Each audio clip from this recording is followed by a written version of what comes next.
All right, in barbershops and beauty salons everywhere across the country, this is definitely being discussed, and that is the NBA major shakeup that happened this Thursday after Boston Celtics head coach Ime Udoka was suspended for the entire upcoming season for, quote, violations of team policies, the team announced. Now, multiple sources have told ESPN and the AP that Udoka violated policy by having a relationship with the female staffer. But neither the team nor Udoka have confirmed those reports, and Udoka has not responded to NBC's request for comments, but he has released a statement apologizing to the team, fans, and his family, saying he accepts the team's decision. Many people don't, however. So joining me now to talk about that is Karin Phillips. He's a senior writer and editor at Deadspin, and back with me, Jason Johnson. Let's get into it. Karin, we're not defending the allegations against Udoka, obviously, especially since nothing has been confirmed. But the punishment of one of the few black head coaches in the NBA who led the Celtics to the playoffs, nearly to a championship, is one of the most severe we've ever seen, especially given what's happening with so many other people right now, coughs in Brett Favre and Sarver. What do you make of that?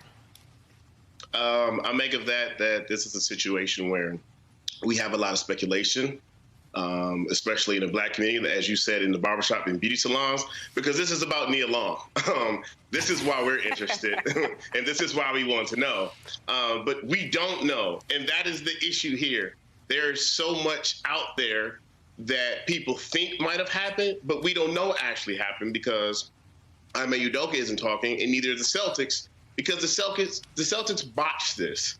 These reports came out late Wednesday night, and then they have this press conference on Thursday, but still, it's like the basics of journalism. We don't know the who, what, when, where. Like, we don't know all the questions to actually have the correct conversation and commentary about this situation. What we have is a lot of page-sitch gossip that's really juicy and entertaining, especially on Twitter. But we know we just have this black man who has this one-year suspension. And that lets me know that something real really went down. And I'm just being quiet and staying out of grown folks' business until we get all the facts.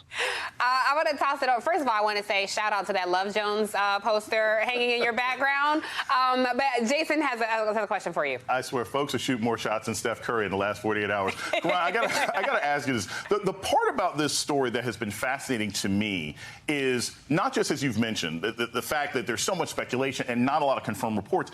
I am surprised by the absolute silence from the NBA coaches union. Usually in an instance where somebody gets suspended, the union comes out and says, hey, we're going to investigate this, or we're going to appeal this one way or another. It's been 36, 48 hours, and we've heard nothing from one of the more powerful unions in professional sports. Why do you think that's the case? I mean, do you think that they think this is too big of a problem? They don't want to touch it? Do you think Udoka's like, hey, I'm just going to accept this? Why haven't we heard from the union in defense or even commentary about the suspension?